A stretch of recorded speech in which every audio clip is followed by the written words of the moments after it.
తన తల్లిదండ్రులకు జరిగిన స్థితిని గురించి తెలుసుకున్న పిప్పలాదుడు దేవతలను చాలా కఠినంగా శిక్షించాలని నిశ్చయించుకొని చంద్రుడిని పిలిపించి అభిప్రాయం అడిగాడు. అందుకు చంద్రుడు, నీ కోరికను ఎవరూ కాదనలేరు. నీవు గోదావరి తీరానికి వెళ్లి అక్కడ ఈశ్వరుని గురించి తపస్సు చేయి. ఆయన అనుగ్రహంతో నీ కార్యం సంపూర్ణమవుతుందని బోధించాడు.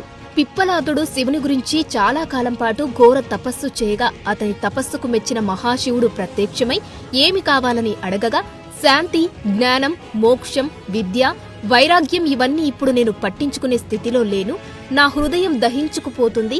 ప్రతినిత్యం నా తల్లిదండ్రులు నాకు జ్ఞాపకం వస్తున్నారు. నా ఈడు పిల్లలందరూ అమ్మా నాన్న అని పిలుస్తుంటే నాకు ఆ భాగ్యం లేక చాలా బాధ కలుగుతుంది.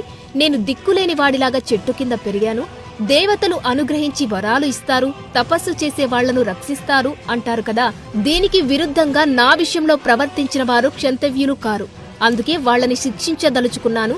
దానికై నాకు కావలసినంత శక్తిని ఇవ్వు అని శివుడిని అర్థిస్తాడు పిప్పలాదుడు.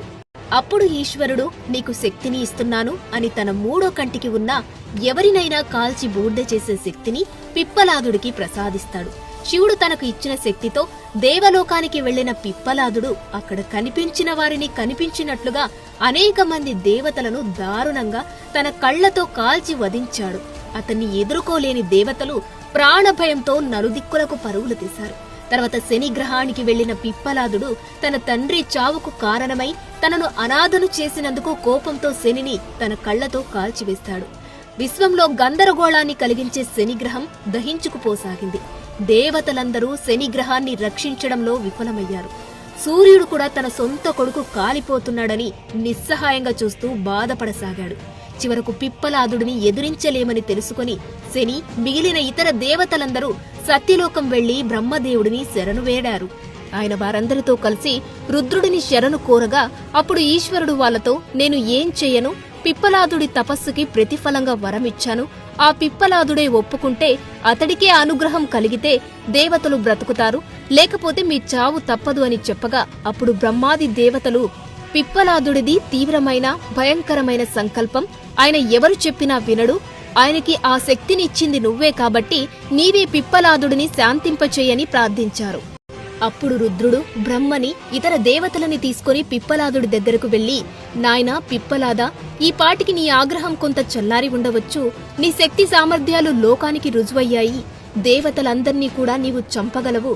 కొంతమందిని వధించావు కూడా. మిగిలిన వాళ్లు నిన్ను శరణు కోరుతున్నారు. వాళ్ళని వధించగలిగే శక్తి కలిగి ఉండి కూడా క్షమించి వదిలిపెడితే నీకు కీర్తి లభిస్తుంది అని అంటాడు. సాక్షాత్తు పరమశివుడే వచ్చి చెబుతున్నాడని పిప్పలాదుడు సంతోషించి, మహాప్రభు, నన్ను అనుగ్రహించి నేను కోరిన వరమిచ్చావు. నా యందు వాత్సల్యంతో ఇప్పుడు హితబోధ చేస్తున్నావు. నీ మాట ఎలా అతిక్రమిస్తాను? నా క్రోధం చల్లారింది. మిగిలిన దేవతలు అందరూ బ్రతికే ఉంటారు.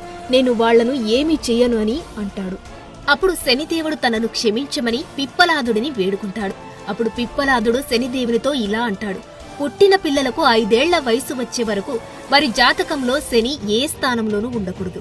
అలాగే నేను రావి చెట్టు కింద ఆశ్రయం పొందాను కాబట్టి సూర్యోదయానికి ముందు రావి చెట్టును పూజించే ఎవరికైనా శని ప్రభావం ఉండకూడదు అని 2 షరతులు విధిస్తాడు. అప్పుడు శనిదేవుడు సరే అని చెప్పి పిప్పలాదుడి 2 షరతులు ఒప్పుకుంటాడు.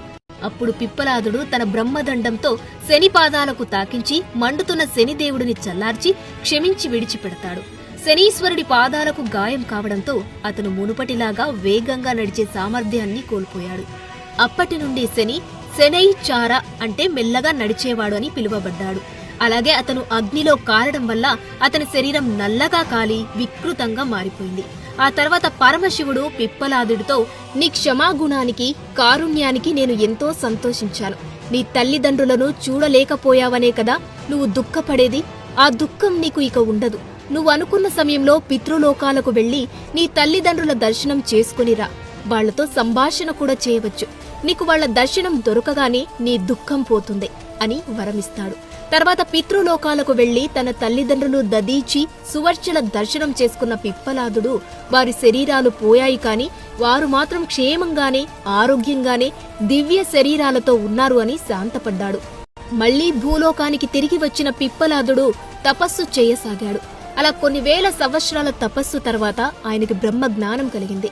సౌనక మహర్షికి ఆయన బ్రహ్మ విద్యను, బ్రహ్మ ప్రాప్తి యోగములను, వాటి యొక్క ఉపాయాలను, అంతర్బాహ్య శౌచాది లక్షణాలను, నిర్విశేషమైన బ్రహ్మ స్వరూపాన్ని, ముముక్షువుల కర్తవ్యాలను అన్ని వివరంగా చెప్పాడు. పిప్పలాదుడు చెప్పినటువంటి పరబ్రహ్మోపనిషత్తును బ్రహ్మోపనిషత్తు పేరుతో యజుర్వేదంలో 25 మంత్రములతో పొందుపరిచారు. యజ్ఞోపవీత వర్ణనతో మొదలుపెట్టి పరబ్రహ్మ స్వరూపాన్ని నిరూపించేదే ఈ ఉపనిషత్తు. దాంట్లో ఈ విషయాలన్నీ ఉన్నాయి. బ్రహ్మ విద్యయే వరిష్ట. అట్టి బ్రహ్మ ప్రాప్తికి ఉపాయాలన్నీ పిప్పలాదుడు తనకున్న బ్రహ్మజ్ఞానంతో తెలిపాడు. పిప్పలాద మహర్షి బ్రహ్మజ్ఞానులలో అగ్రగణ్యుడు, యోగులలో గొప్పవాడు, మహర్షులలో ఉత్తముడుగా పేర్కొంటారు.